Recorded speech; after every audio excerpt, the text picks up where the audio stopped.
Hello YouTubers, this is D1091 and finally I'm doing my top of mythical beasts list. This one's going to be a top 25 or 25. Well, tell you the truth, there are too many. For me just to choose over 20. But there are some that I do think I can explain a lot better. Now, before I begin, let's lay down a few rules. 1. No vampires. 2. No werewolves. 3. Or no zombies. And for any bronies out there, sorry, but the unicorn and the pegasus are not to be mentioned. Guys, due to MLP's popularity, you pretty much know what they are capable of. Also, there may be a few ties, or there will be an entry that consists of numerous as creatures, mostly because they are kind of the same in a way. Let's start things off. Number 25, which is the golem. Not to be confused with the Pokemon golem, but sort of the same. A golem is an animate statue from the Hebrew folklore. Basically, the story goes, this old man and made a man out of clay. And somehow he was able to bring it to life by writing the Jewish word for live and putting it in the creature's mouth. And thus it became lifelike. Now, The Simpsons did section in their Treehouse of Horror episodes where Bart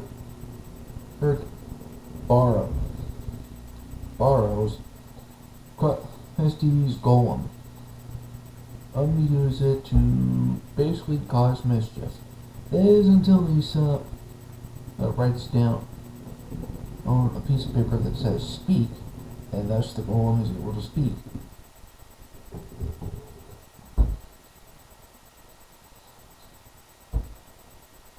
With that being said, oh wait, I almost forgot something. This means that basically the golem is nothing more than a tool to be used by whoever writes down a command and puts it in that's the command in its mouth. As long as it's on a little slip of paper. Or like, say you want to do a chore that's tedious, time consuming, maybe you'd rather do something else. Simply write that task down on the slip of paper, or roll it up, snap and place it in the golem's mouth, and they'll do it.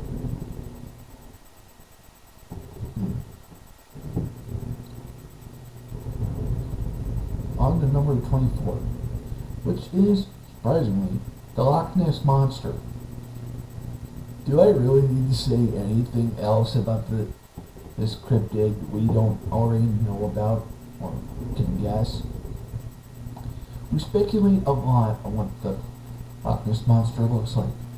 Our most popular idea of what she looks like. What are we doing? It is something of a plesiosaur, and thankfully enough, I have the image. Let's put it right here.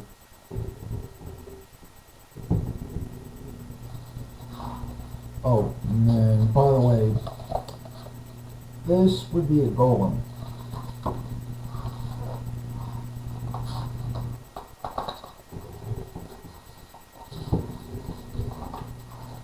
I know it's in here somewhere, I'm just gonna find it.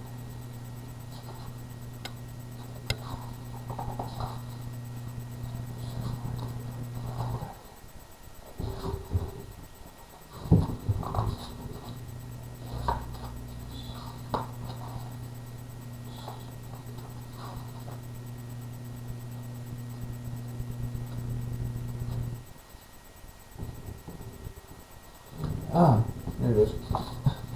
This is pretty much what we think the Loch Ness Monster would actually look like.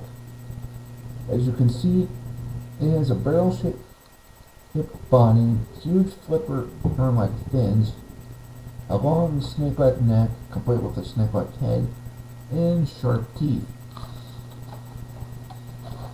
And some popular beliefs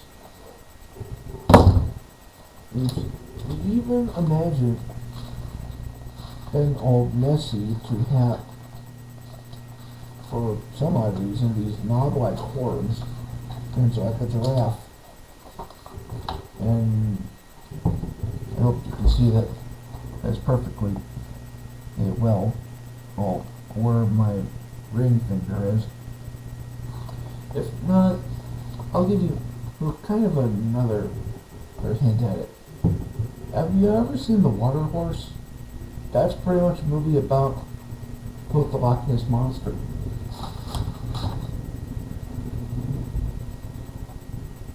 But since we're still kind of speculating whether or not she exists, she'll always be basically a cryptid. Like Bigfoot, like the Chupacabra, the Jersey Devil, Mothman, and many others.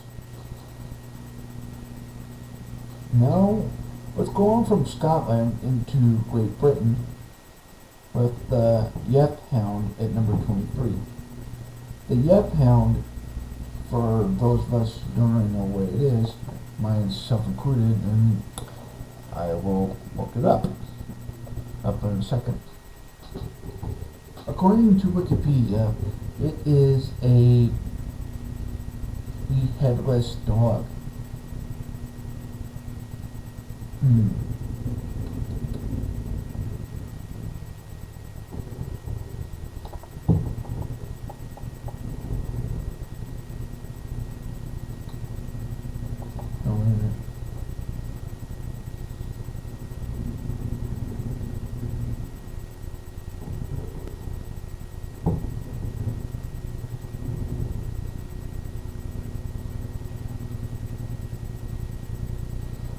Also, if you're wondering why I'm referring to the Loch Ness Monster as a she, well, a lot of people say do call it a she.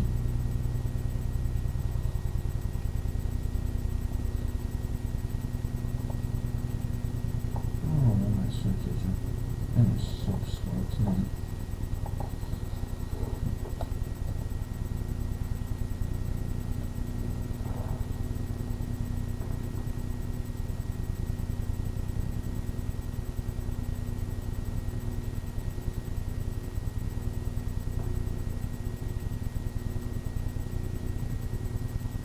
Okay, this makes a lot more sense.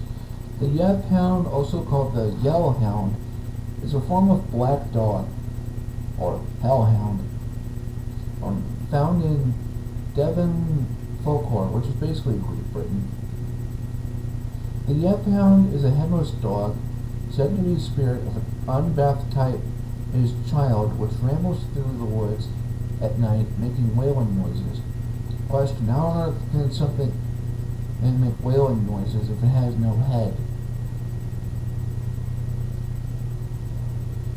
And strangely enough, Sir Arthur Conan Doyle got the idea for the Hound of Baskervilles, which is a Sherlock Holmes story, based around the Yellowhound.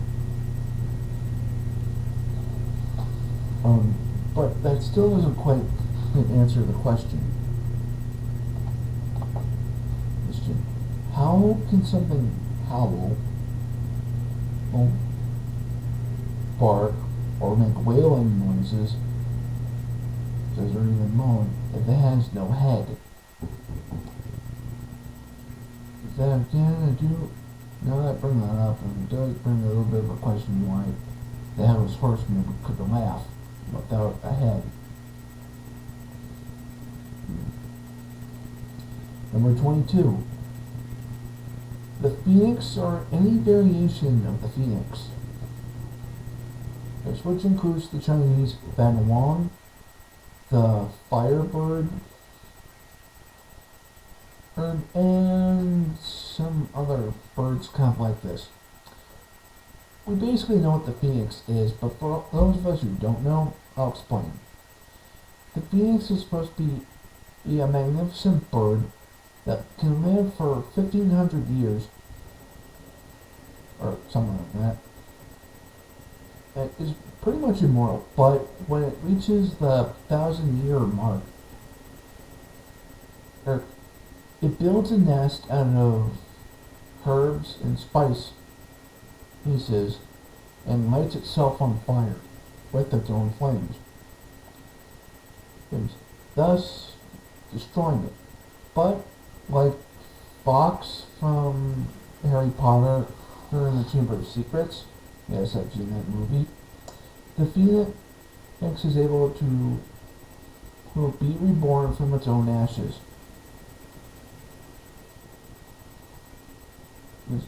And pretty much I kind of like the design of anyone who is able to basically make an artist rendition of the phoenix.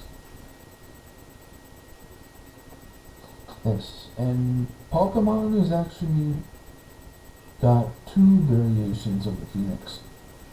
There's the Western version, which is Moltres, and then there's the Eastern or North Asian version, being the Fan Wong.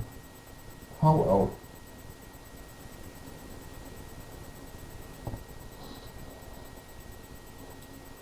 there's not really that much else about the phoenix that I can say because we pretty much know about it. But I will end number 22 with this. In Fantasia 2000, there was a segment called the Firebird Suite, in which a curious forest nymph wanders into what it's supposed to be a dormant volcano. No, I say this because of the Firebird within. And she comes across what looks like a huge black mound in the center of this large crater. When she gets up to it, it wakes up abruptly and basically causes the entire forest to burst into flames.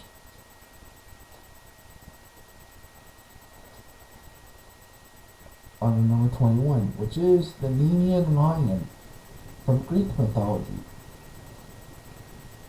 And I almost forgot, there will be quite a handful of mythical creatures from Greece, Japan, and that kind of stuff. So, pardon me for it. The Nemean lion is featured in the 12 Labors of Hercules, and this is actually feat number 1. And according to the story, Hercules, the Nemean lion is supposed to be a large lion, of course, but with near impenetrable fur, meaning no weapon can harm it. You can try and stab it with a dagger, it won't harm it. Try to smack over the head with a club, it won't go down. Shoot arrows at it, they bounce off like rubber. Hercules was able to defeat hit the Nemean lion by, what else, brute strength, thus strangling it. You see, that the lion's pelt was invincible, or invulnerable as it is. He decided to make it into kind of a suit of armor. However, or based on what the legend says, the Nemean lion is supposed to be invulnerable to any weapon. However, there is a loophole to this. The lion can't be, its pelt cannot be penetrated by any weapon, except its own claws. And Hercules skins it with its own claws. Interesting. Then again, Greek mythology doesn't really explain a whole lot. From Greece, we go into Japan. And this one being the first tie, the Kappa and the Oni. For those of you who don't know what these two monsters of Japan are, I'll explain. The Kappa is supposed to be a devious water imp, which has some characteristics of the following. A duck, a turtle, or a tortoise, a small little child, or any combination in number 3. But all the artwork I've seen of a Kappa basically shows something kind of like Golduck, which it was based off of. A humanoid-like creature there with a duck-neck bill, a tortoise shell on its back, and for some odd reason a hollow hole on the top of its head filled with a clear or gel-like liquid. I cannot speak today. Which is supposed to get its life force.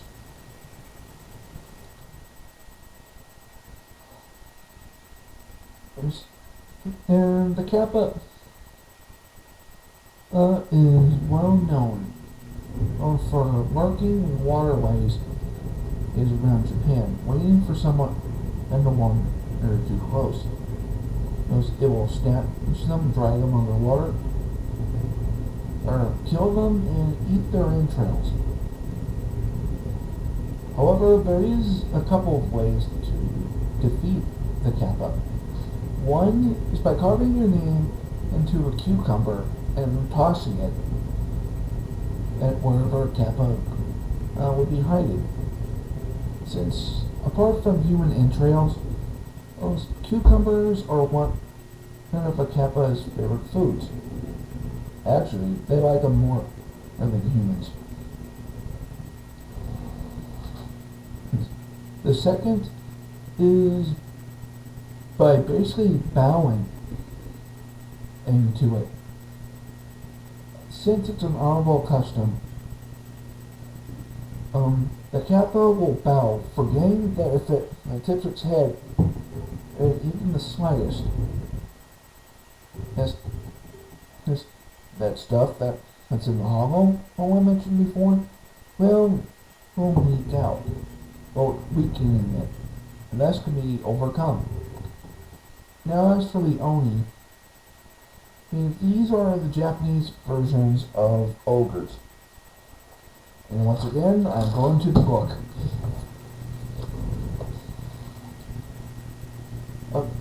An Oni is based on something little like this. An Oni is basically a large humanoid beast that wears tiger pelts as clothes, mostly as loincloths, and usually carries around a spiked club made of iron known as a kanabo. For those of us who have watched Deadliest Warrior, or episode Samurai vs. Viking, we pretty much know what the kanabo is. It's basically a large club with metal studs, or with the Oni's case, spikes.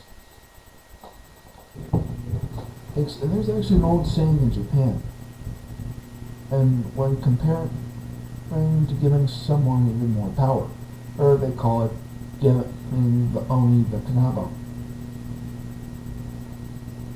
And actually, there's uh, wait a minute. There's actually a holiday festival based on the Oni, in which people will put on Oni masks and throw beans at each other. Seeing as the ogres don't really like this particular bean, and well, because Oni are a traditional Japanese mythology, they have appeared in quite a number of anime, especially Urusei Yatsura. I hope I'm pronouncing that right. In which an alien race of Oni actually exists. I have read some of the manga, and it's pretty good.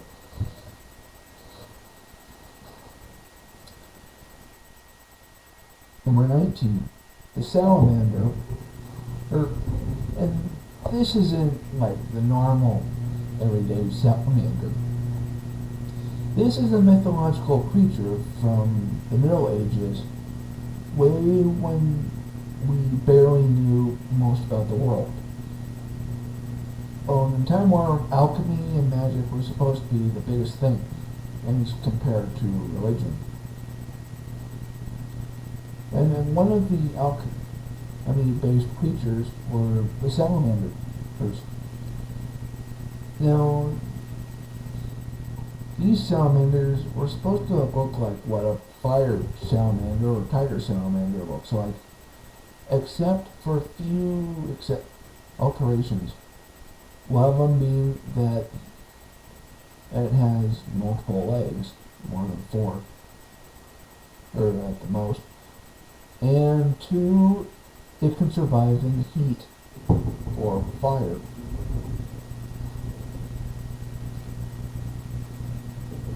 Number 18, excuse me if I don't pronounce this right, the Bake Kujira, which it translates into ghost whale. And I gotta figure out what this is about.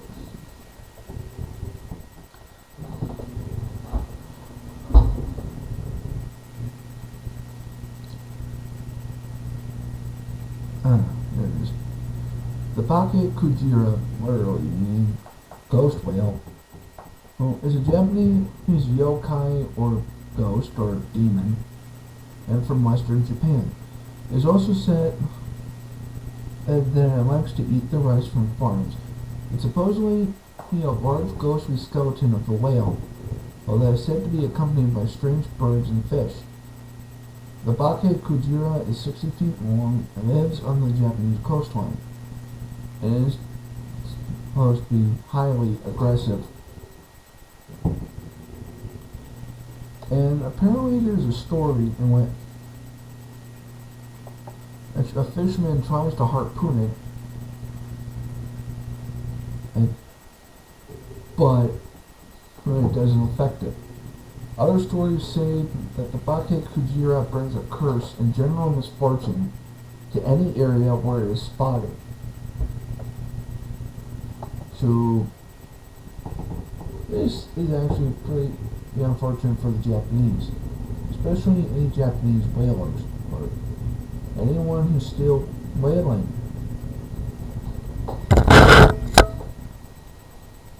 And because if I come across this thing, there might be a few key words I forgot to remember. Ghost, skeleton, and aggressive. Number 17, a thunderbird from American Indian folklore, and the rock, which I will take from the Seven Voyages of Sinbad, not the movie, but the legend. Let's start with the Thunderbird, and once again I'll go to the book. Yeah, I'm going to be going through this quite a bit. I'll call it Thunderbird. I'm down for bad words. Oh, that's rock, isn't it? Here we are. Thunderbird, a gigantic two-headed bird of prey, which is supposed to be like an eagle. Well, there's no but Native American tribes bring thunder and lightning from the sky. Lightning shoots from its eyes, storm clouds are carried on its wings, an entire lake of water around its back makes rain. Yet, in Native American mythology, the Thunderbird means different things to different tribes. Some tribes believe it to be a great creator spirit that made the heavens and the earth. Native tribes in Africa and Australia also have similar traditions to Thunderbird, no doubt inspired by the sight of eagles or vultures circling up in the skies.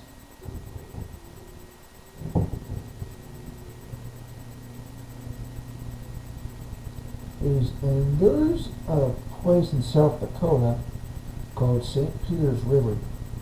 Wait, near St. Peter's River, called Thunder Traps,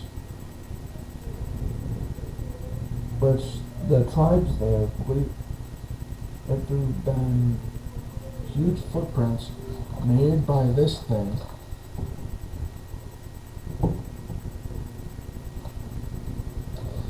And I put the rock and the Thunderbird together for one good reason, and I'll get to that in a moment. Now, there's the rock.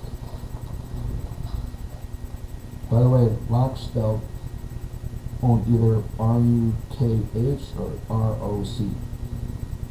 Now, Dwayne "The Rock" Johnson, who I'm still going to refer to as the Scorpion King.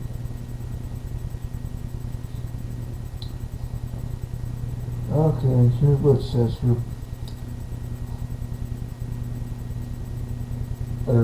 The rock is a bird of prey, supposed to be a large eagle or vulture, the size of a large aircraft, with talons as big as sabers and a huge beak filled with jagged teeth.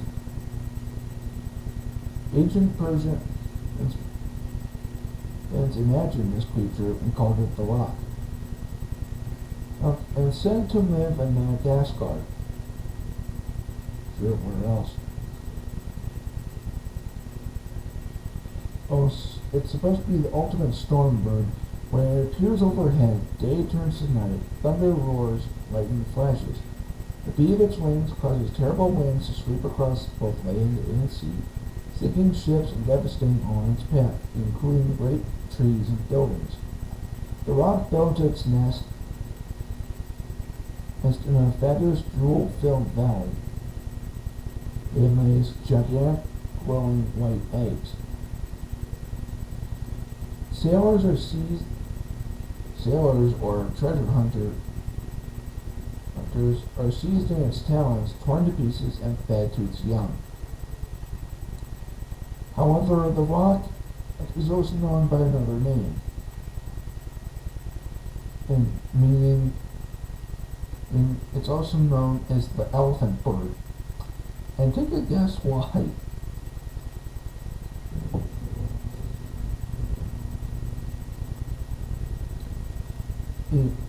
The rock is reputed to be so strong it can carry off a rhino and an elephant in the same time. And here's the rock by itself. Just to give you an idea what the artist who made this book thought it would look like. And this is probably pretty accurate too. It kind of looks like a giant bald eagle. Oh, just for teeth. And this is up here. Look, is his description of the rock, or elephant bird. And here would be its natural prey. Now, I mentioned before the thunderbird in the rock that have quite a little bit in common. And mostly because the thunderbird, sorry if I can't line this right with the camera, is able to pick up whales.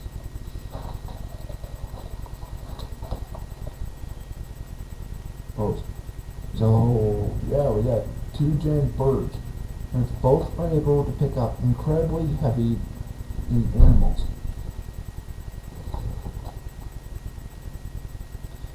As for the thunderbird, there is a Pokemon inspiration from this. That one would be Zapdos. As for the rock, not so much.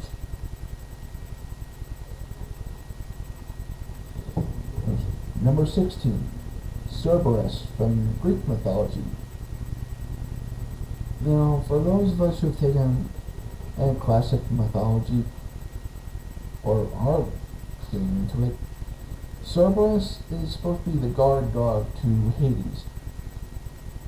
He's guarding the gates, keeping lost souls in, and then keeping outsiders out of Hades. However, this hellhound has been trounced twice. Once by Orpheus, who sang it, put it to sleep with his music, and Hercules, who took it as part of his last labor. Now, for those of us who don't know what Cerberus looks like, he's supposed to be a giant three-headed dog, or in some cases, as having as many as 50 heads. And apparently there's something to do with snakes with him. And if I can find him.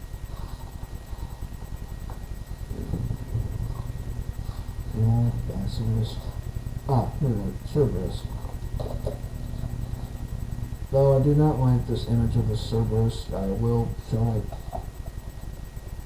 The best thing I can say that the Cerberus looks like is the one from Disney's Hercules, because that pretty much is most accurate.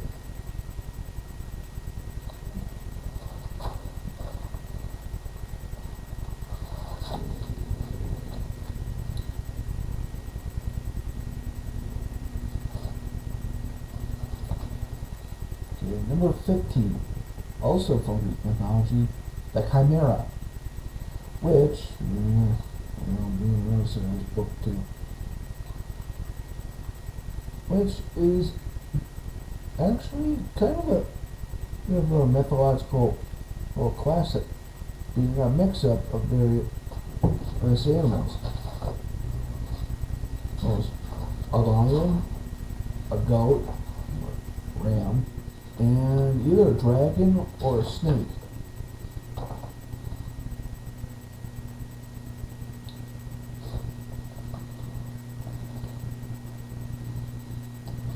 And in a lot of variations with the Chimera, it usually looks like this.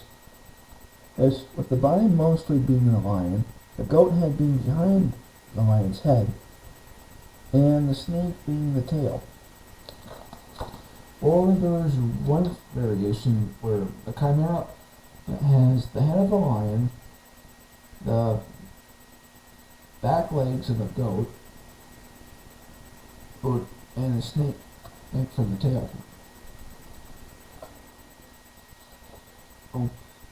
But it's been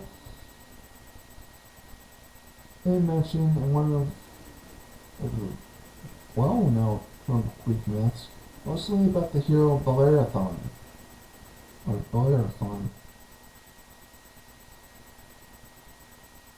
and who traveled to Lycia to slay the beast, which had been burned in down home villages and basically causing mischief or havoc. And yes, this is a fire-breathing monster. Perseus was able to defeat this with the aid of two items. One being a spear coated with lead, and the other being Pegasus.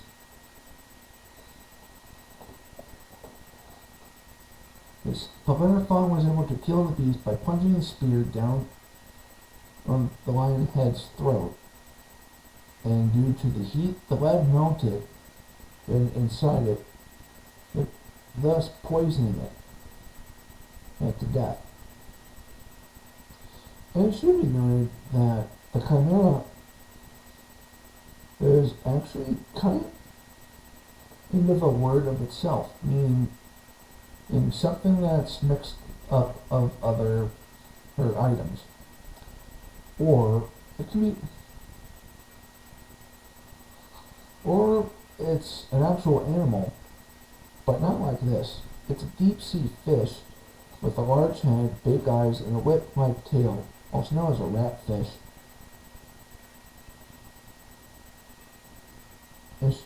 And is somewhat related to sharks, which you're going to have to look on Google Images yourself. Oh, for it. Number 14.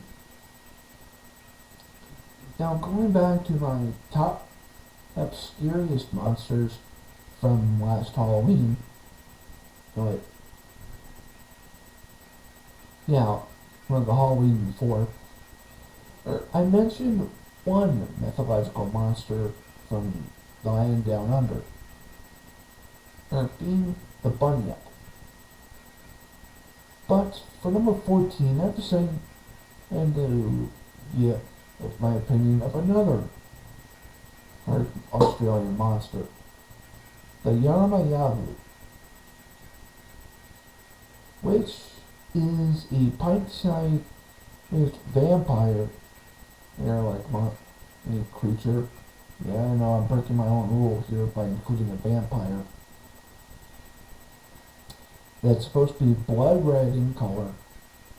It has no teeth, but on the end of its finger are suction cups like that of an octopus. It's supposed to live in fig trees, and according to legend, and if someone wanted to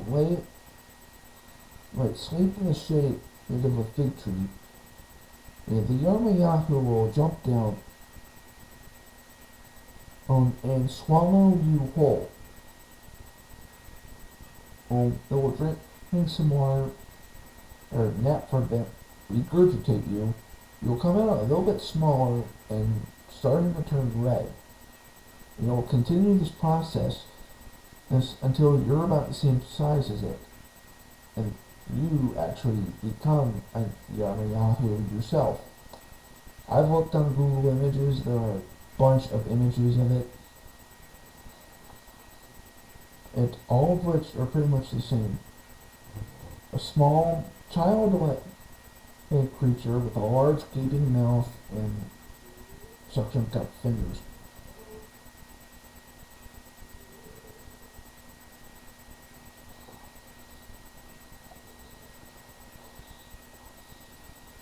And to number 13, which is probably the biggest collection I have for this list. Bigfoot and all of its brethren, which includes the Yeti, the Alma, the Yowie, the Yeren, and the Orang Pendek. you pretty much know what Bigfoot looks like. But here's an image to give you an idea. Bigfoot's supposed to be a large, hairy humanoid with, of course, big feet. And like Nessie, he's supposed to be highly elusive and is barely photographed, except for one, and there's some speculation that it might have been a hoax.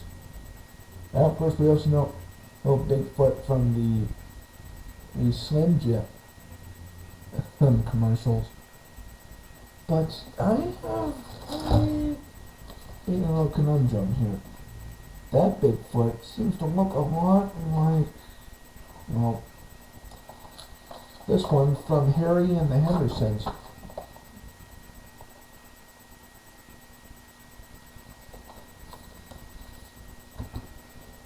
As for the others, they're kind of variations of Bigfoot. And the Yeti was supposed to be in the Himalayas. It's pretty big, pretty much a little bit bigger, or has some characteristics that make it suitable for living in such a cold climate. And yes, the Mr. Me, the portrayal of the Yeti looking like a wampa, still is pretty interesting. At least it's one ideal of a Yeti. Other than making a Bigfoot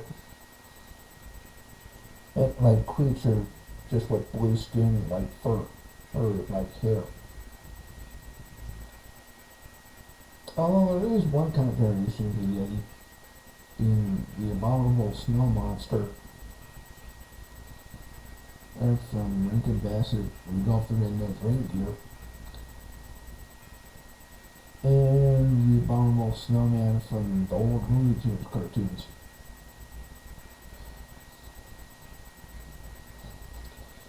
Number 12. Amet from Egyptian mythology. Now, like with Cerberus, Amet has something to do with death. Except there's something very different.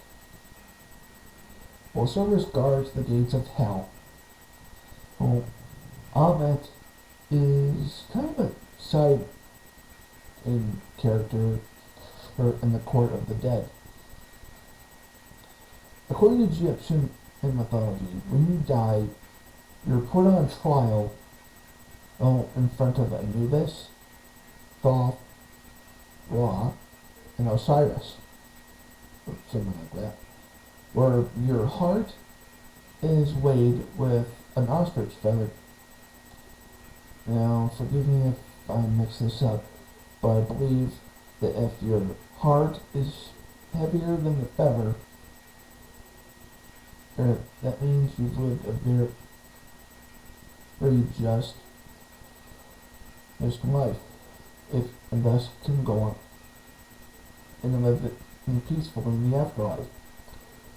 And if the feather was heavier than the heart,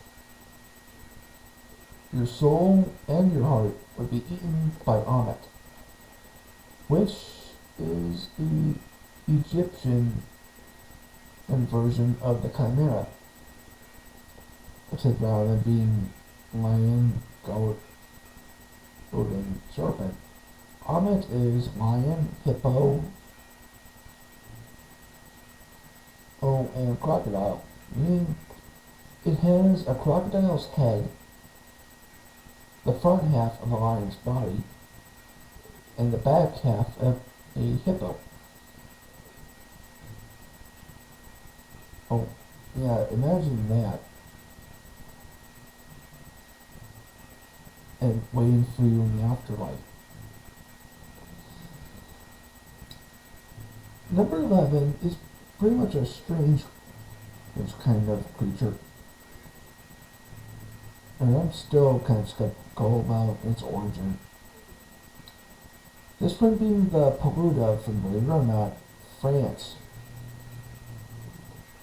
although its name sounds Spanish, and I know this because they said it in South Park, like the Peruvian band episodes, where one of the Peruvians said, El muerte peluda, meaning the furry death.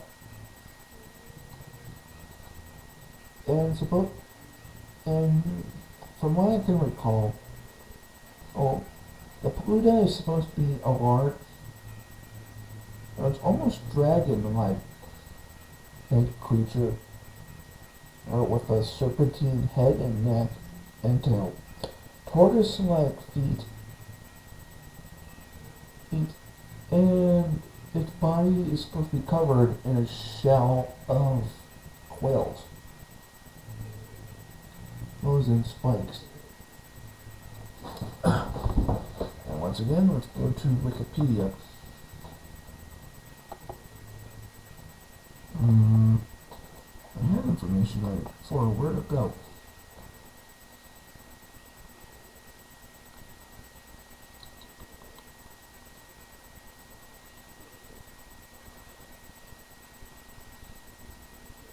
Yeah, for some odd reason, and this is a monster in France, but it has a Spanish name. That part I don't quite understand. As for what it can do, it has searing breath that can wilter crops. It can fire its quills like arrows, much like we thought porcupines could do. Its quills give it invulnerability around its body except for its tail, being its only weak spot. It can create floods by stepping into rivers, which means this better be a very large creature. And a single strike from its tail is supposed to be lethal onto a full-grown human. It can spit out not only fire like a normal dragon, but a powerful stream of water or acid.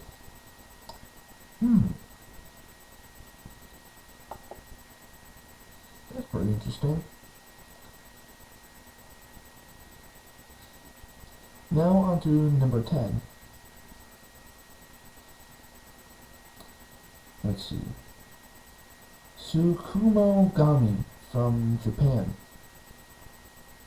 These are inanimate objects that become possessed by spirits and thus are given life. And all of them pretty much have the same thing in common.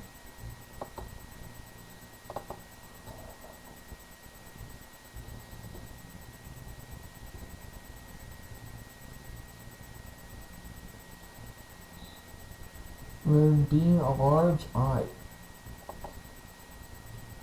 and undulating tongue of sorts. And if I can bring it up. Oh, this is pretty interesting.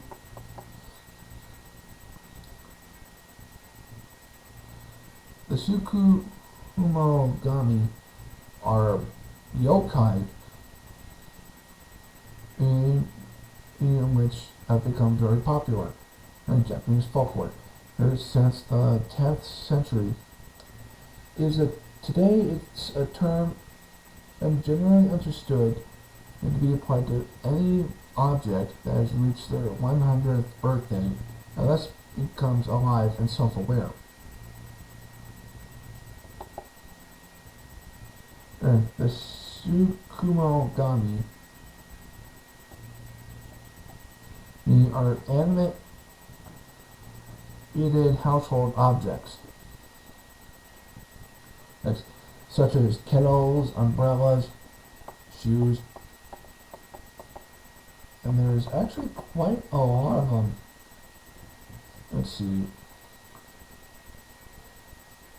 There's one that's supposed to be a pair of possessed sandals, a possessed futon, an animated lantern, prayer beads, roll of cotton, a sake jar, umbrella, kimono, Oh, Saddle, a spiritual creature formed out of 66 masks. This clock, a gong, you get the idea. Basically, these are inanimate objects that have come to life after 100 years.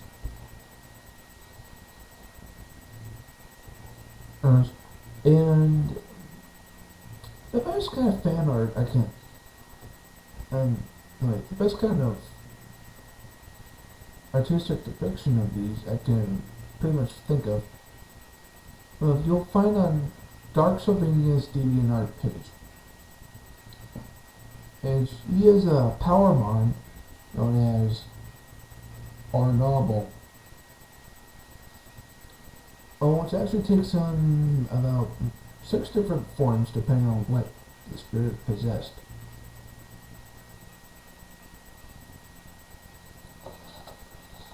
I don't know why I like Japanese creatures so much. Mostly because they're weird. They're that way. Number 9, the Asura, or Ashura, which are basically the Hindu Indian version and of a deity that can rival a god. Or in Greece's case, a titan. And the Ashura are said to look like normal humans, except that they have, and I'm not kidding, this is exactly what I found out what an Asura is. It's 3 pairs of arms, and each one holding a weapon, and as well as 3 heads. Not like one normal hand and the other 2 are like on its shoulders or anything, but imagine, if you will, a person with a face right here,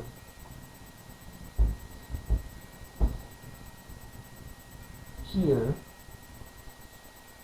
and here.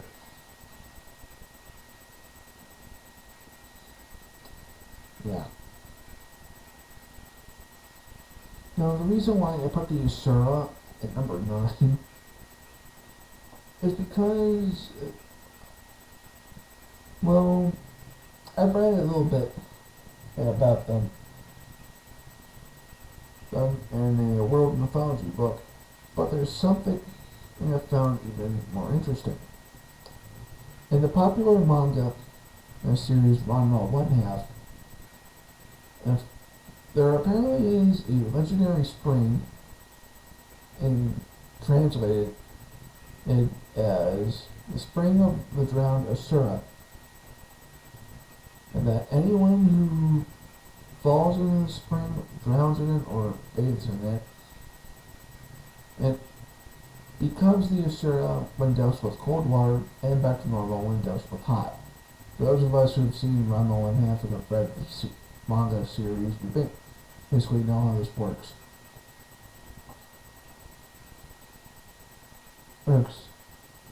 And he actually puts up a pretty good fight against Panio's Taro. I really was wishing that Go Takahashi came up with a better name for him. On to number 8.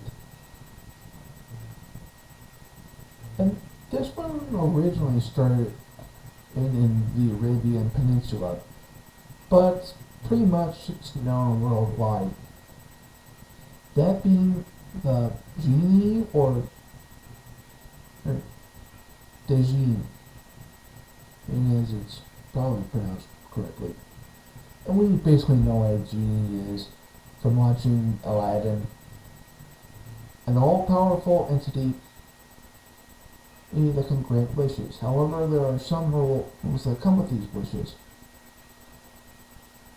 And the reason why I put it at number 8 and leave it on this list is because I wanted to kind of pay tribute to Robin Williams after he died a couple of months ago.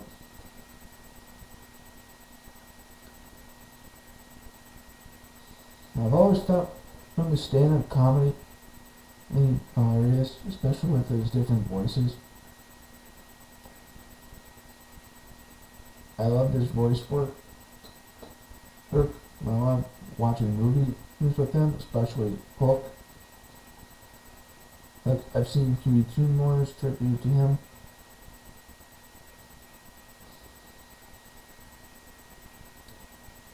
It's just a shame that we lost such a great actor, comedian, in this day and age.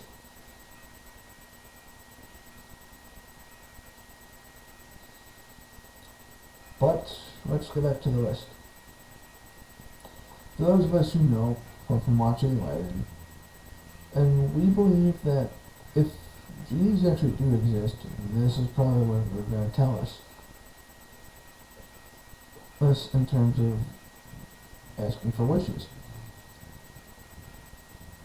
And I will use genies these 3 rules. Rule number 1. And no wishing based on love. Rule number 2. No wishing can be made to kill anybody. Being that a genie can basically torture someone for all eternity, but he can't kill them no matter what. I know there are female genies out there. Now, rule number 3, this one I would find kind of interesting. You cannot bring back the dead. That is a wish. Although technically the Fairly Odd Parents, they kind of did this. And speaking of which, there's a genie in the Fairly Odd Parents named Norm, who's voiced in pretty much the best animated version of Norman and McDonald. And his rules are, there are no rules. You can pretty much wish for anything. And that you can't get from a fairy godparent. However, there are a few things that go wrong with his wishes. As he's semi-fairy idol. The first wish is usually for something stupid and trivial, like, I don't know, something food related, like a sandwich. That's rule 2. Wish number 2 is something to do with money, power, that kind of thing. And basically, the second wish is anything humongously big. That can later turn horribly wrong. And the third wish being and that they never found the lamp at all. Now, according to Robin Williams, there's a 4th rule. No wishing for more wishes. Ellen breaks that rule. As a technicality with Crocker. Numerous times. Now, as for the female genies, there's one I can mention that I still find interesting. And is how she became a genie. That one being Baba Zeta, or as she's better known as, Desiree from Danny Phantom. For those of us who've seen her pilot episode, we pretty much know her backstory. She used to be a harem girl to a sultan, but was kicked out by his jealous wife, and died of a broken heart. Now, as a ghost, mostly genie, she's able to grant any wish that she hears. And that's kind of her downfall. Number 7. Taking a break from China and Greece, we go to China. Oh wait, no. Japan and Greece, I'm sorry. We have the Chinese constellations. Now, if I can remember this correctly,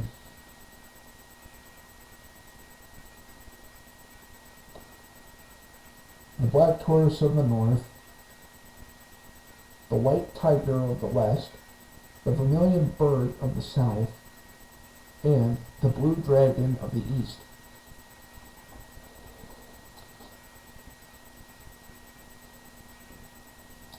And yeah, I'm aware that there's a manga based around this called Fushi Yugi.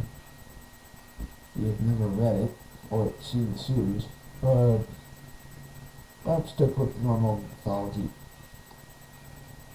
For those of us who have taken it in Chinese, China's cultural background revolves around 5 elements: water, fire, wood, earth, and metal.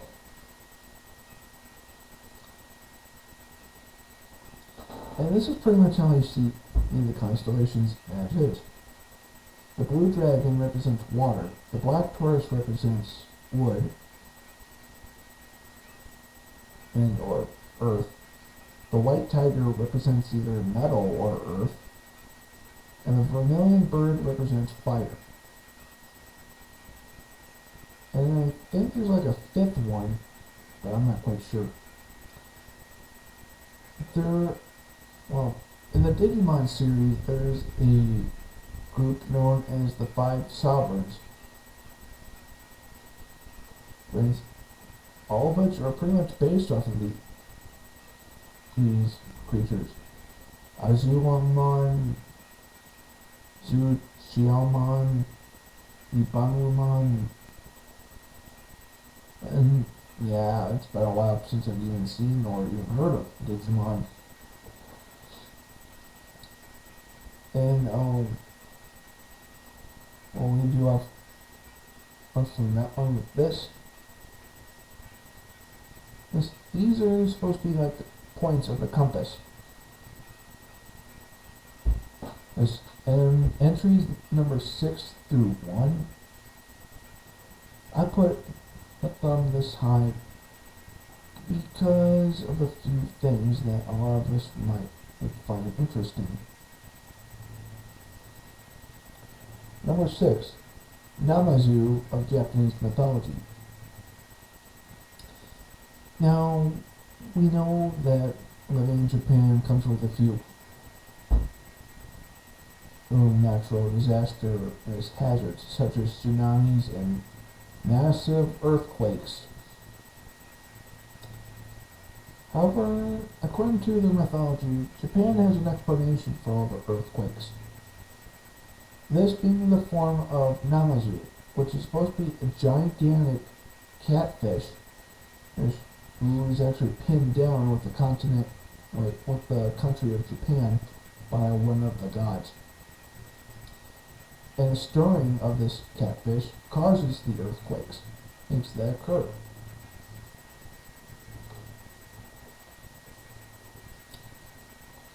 It is kind of interesting, though, how a natural disaster could be caused by a giant catfish. Well, then in Greek mythology, the world is supposed to be held up by Atlas. Oh wait, this is either the world or the sky.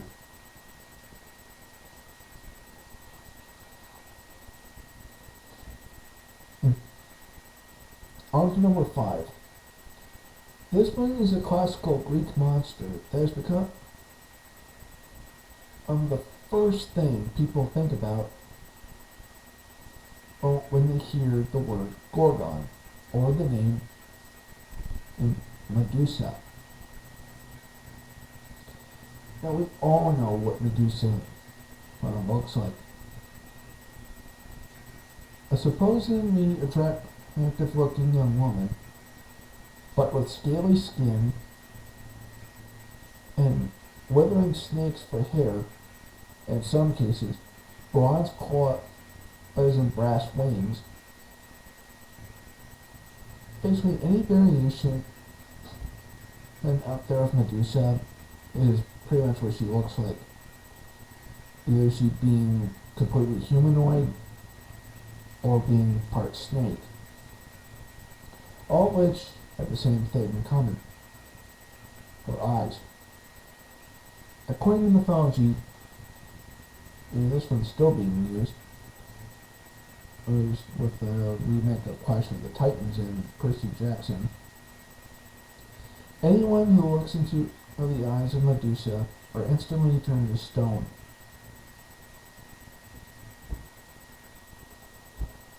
She was featured in the myth of Perseus, who, if we've seen Clash of the Titans, we pretty much know how it goes.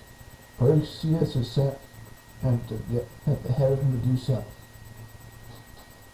but since her gaze can turn you to stone, he's given a shield by Athena, which acts as a reflective surface.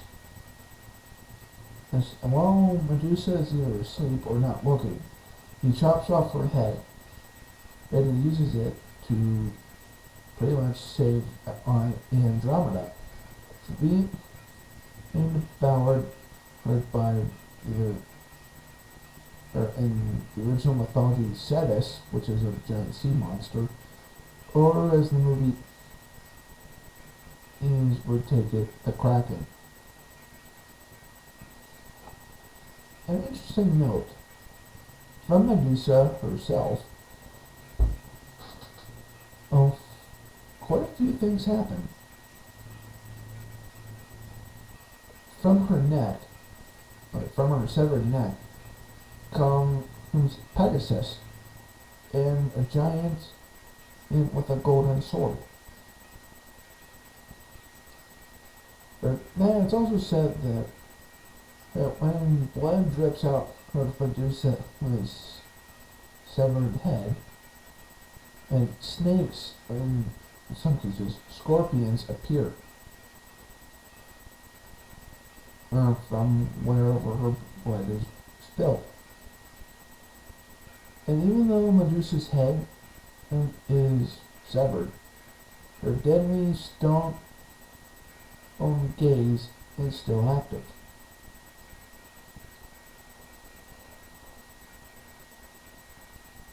And she's pretty much what you like to call someone who got punished for the wrong reason. Now, what I mean by that is, according to the mythology that Greece is known for, Medusa was actually once a normal human. Excuse me. But she was turned into the monster she is known mostly for, her being, by Athena as punishment for, you won't believe this, being raped by Poseidon in her temple. But, wait a minute, let me get this straight. Athena punished it as Medusa for being raped by Poseidon, a god, and he doesn't get punished. She does.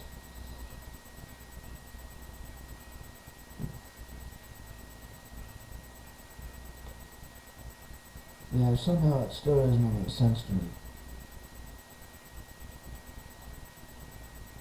Number 4. This one's either pronounced Fenrir or Fenris. That's from Norse mythology. And according to Norse mythology, Fenrir is a giant, really, really big wolf. And is supposed to be the offspring of the prankster god Loki. Here it is.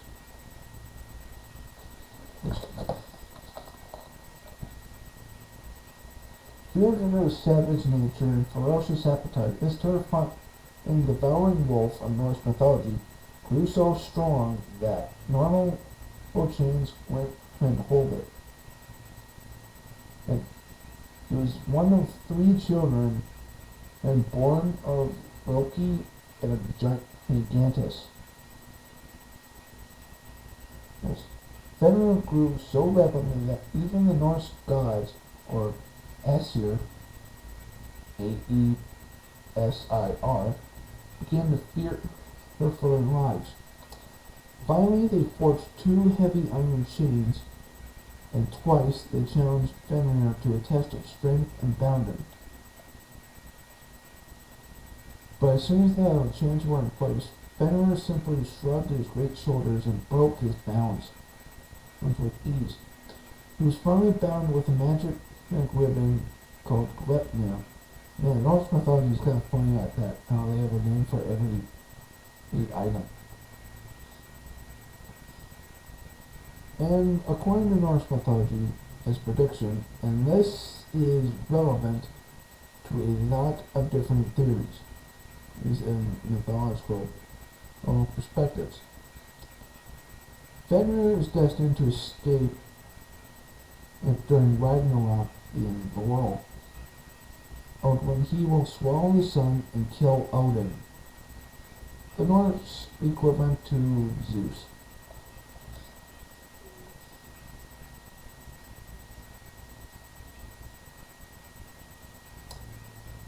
As for the other offspring and Loki, the other one is the Midgard serpent,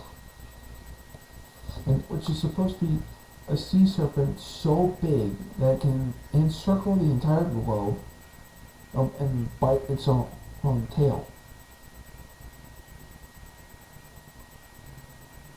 In other words, look at the equator on a globe.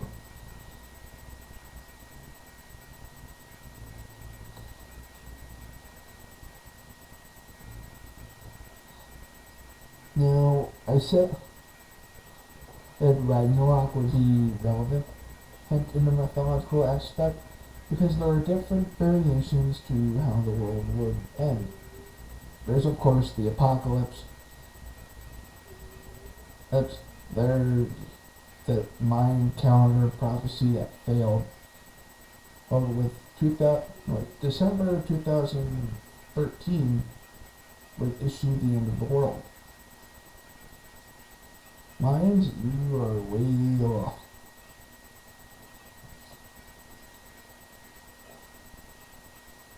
We now have a variation where there will be a zombie apocalypse. That I am actually waiting for. And then of course there's Ragnarok.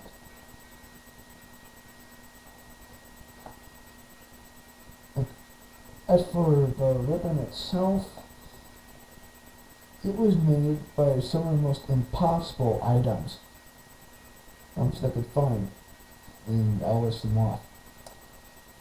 The sound of a cat's footsteps, the root of a mountain, the sinews of a bear. Okay, that one's pretty much not impossible to obtain. The beard of a woman, the breath of a fish, and the spit of a bird. Interesting.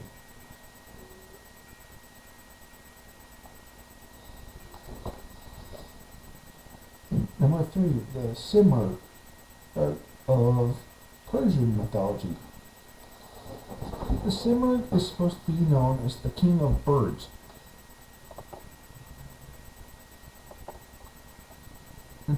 And from all the variations I've found of it, in terms of design, the Simurgh either looks like a gigantic bird but with a dog's head,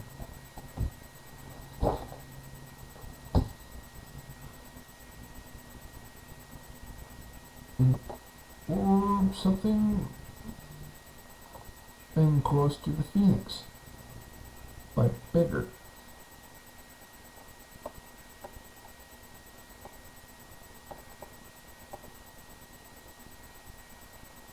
I'm kind of sorry about this, but I don't know that much about it. I don't know the fact that it's known as King of the Birds. like the basilisk is supposed to be known as king of snakes. But I will look it up and see what I can find.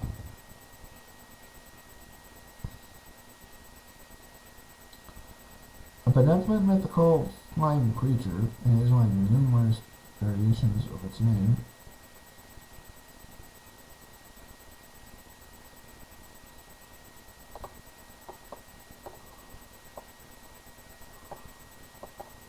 okay, here's what it says. The Simurgh is depicted in Persian or Iranian art as a winged creature in the shape of a bird, gigantic enough to carry off an elephant or a whale, being a rock. It appears as a peacock with the head of a dog, the claws of a lion, and sometimes with a human face. The Simurgh is inherently benevolent and unambiguously female, being part mammal while she nurses her young. The Simurgh has teeth and has a hatred towards snakes. Its natural habitat is a place with water. Its feathers are said to be the color of copper. And I guess this would be pretty much more like what Ho-Oh it looks like, except with the dog aspect.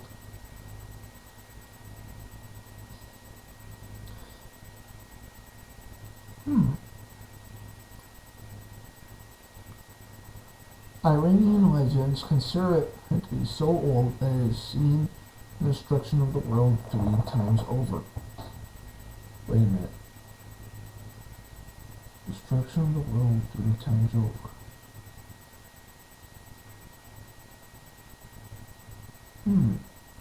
Does this mean that the Simurgh has been around since before humans came to the scene?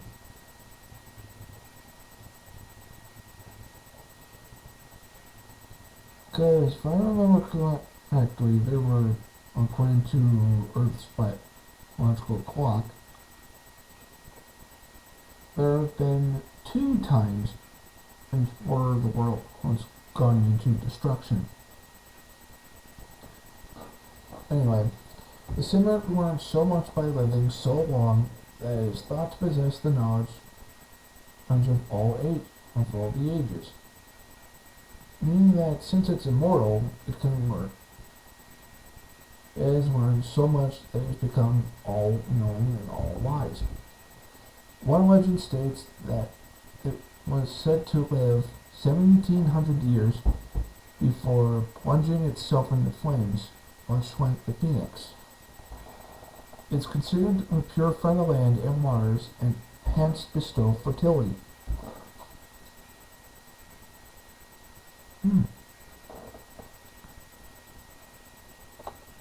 Interesting.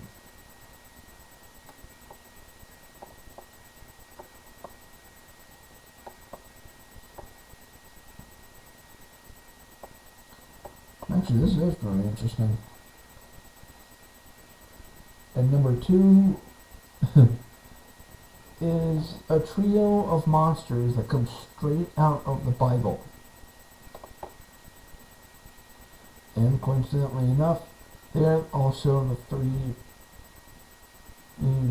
legendaries of Gen 3, the Pokemon. And I'll give both of them, both versions of it right now. Behemoth, the Pokemon equivalent to this being Groudon, Leviathan, Kyogre, and Ziz, Rayquaza. Yeah, look on Bulbapedia and tell me there's not a bit of inspiration into those. And according to what I found out, all 3 of these are pretty much enemies, is according to the Bible, or at least Behemoth and Leviathan are. Let's start with Behemoth. The description of behemoth is kind of vague. It seemed to be a gigantic lumbering beast that consumes all vegetation and having a tail like a cedar tree in stature. It has a humongous belly. Now, with that being in mind, quite a few images come to mind. What behemoth actually looks like, or could look like. My mind is either an elephant, a hippo, or a combination of the two. But a behemoth is supposed to be the titan of the earth. Groudon is kind of the same way. Leviathan is the titan of the sea, much how Kyogre is. And from what I can tell in the description of it, it probably looks a lot more like a giant sea serpent or crocodile. Not like that lobster-looking thing from Atlantis, the Lost Empire.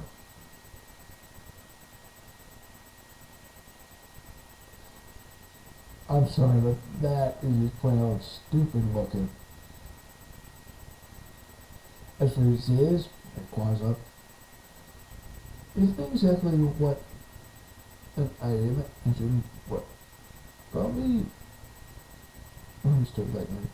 Ziz is probably the one in the trio I really don't have much about.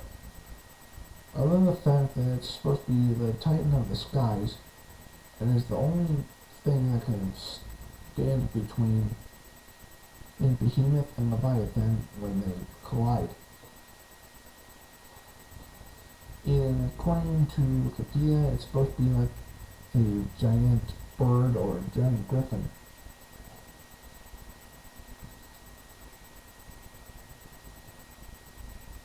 Now let's move on to number 1.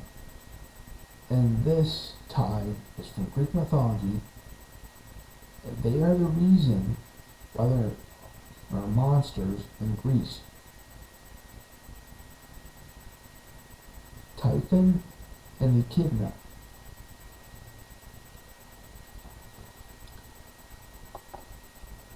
Now, there are quite a number of things I can say about these two. And the fact that they are known as the mother and father of all monsters.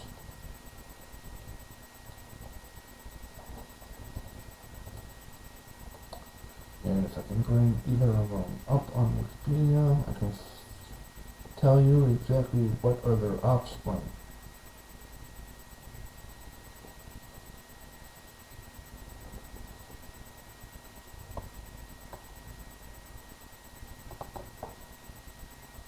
By echidna, I do not mean the actual animal that looks like a spiny anteater.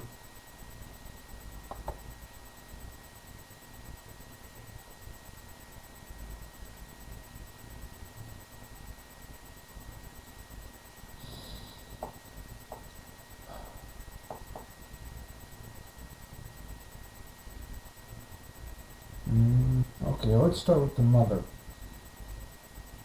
of all monsters. Echidna, who's supposed to be half woman, half snake, or half serpent.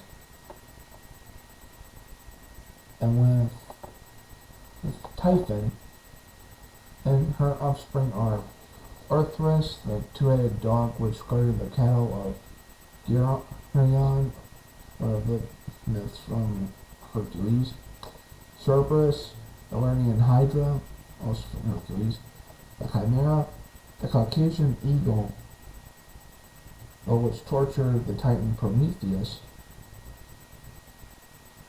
is the Cromanian sow, which was killed by Theseus, the Gorgons, and except for Medusa, probably. The dragon that guarded the Golden Fleece, Scylla, of Ceylon Charybdis, and the Tiramissian fox, which was said to never be caught.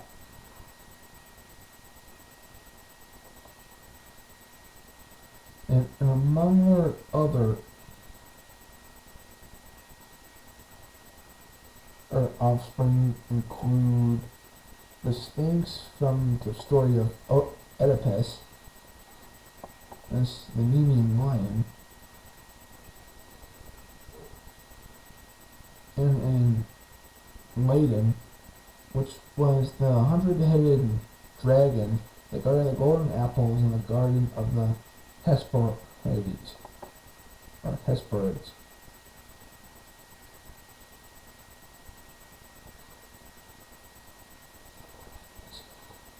Now, on to Typhon.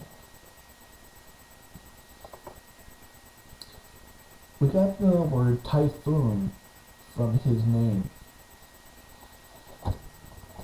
and from the descriptions of what I can find on Typhon, quite a lot of things come to mind. He's either a large, not large, a titanic-sized dragon with multiple heads and limbs, and that is able to shoot lightning from his eyes using fire, or from his mouth. Or he's a giant with snakes for legs. He's either way you put it. There's a reason why I put Typhon and Echidna at number 1. Not only because they're the mother and father of all monsters, but Typhon actually scared the gods. It's so much that they fled to Egypt for a while, until Zeus decided to overthrow the Titans, and burying Typhon under one of their mountains. Now, in the Disney animated series of Hercules, Typhon and Echidna have made a few appearances. Well, I'll take that back. Typhon made an appearance. And what they made Typhon look like is pretty much what we had in mind. As for Echidna, they could do a little bit better.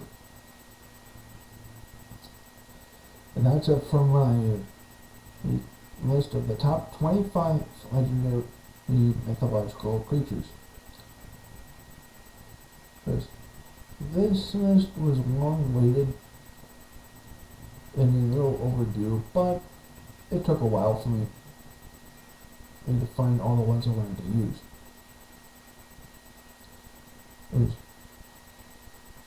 And before I leave off, there are quite a few things I gotta get off my chest.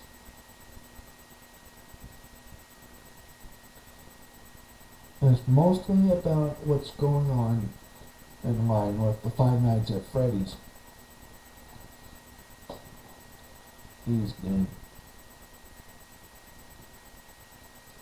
The demo's already out, and I have seen the gameplays of a few YouTubers, most notably Yummy and Markiplier, and Lord 777. Lord means 777, aka Blade. Who are now doing Five Nights at Freddy's 2, whose demo. And I say this Mark gotta get some tips from Wade, because he's pretty much beat you on that. I have heard the stories and theories of Five Nights at Freddy's, and I gotta say, some of them actually kind of make a little bit of sense.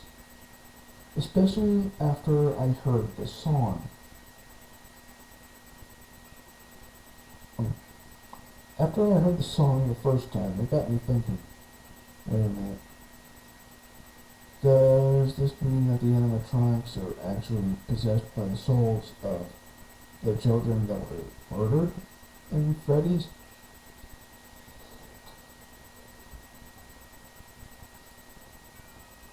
Or is it something even more grim? I don't know. All I can say is that they definitely made Five Nights at Freddy's 2 scarier than the first one. And I cannot wait to hear the stories based around this one. I will say this though, I do like the new animatronics designs, but I do gotta ask, what's with the puppet and the little balloon guy and that little jump scare thing that appeared? All I will say is though, I am not going to pay for Five Nights 2, seeing as one, and I couldn't even get past night 2 in the original game, and without either Chica or Bonnie killing me, and two, well, if I had a hard enough time with the first one, I am not going to risk it with the second. And God forbid, and Scott makes a third installment. Actually, if he's watching this video at this point, he's probably getting that idea. But anyway, this is David All Night One. I'm telling you to thumbs up, subscribe, leave a comment, and on this video. Oh, if you think that I forgot that or left out any legendary or mythological creatures, just remember my rules. And I will see you in the next video.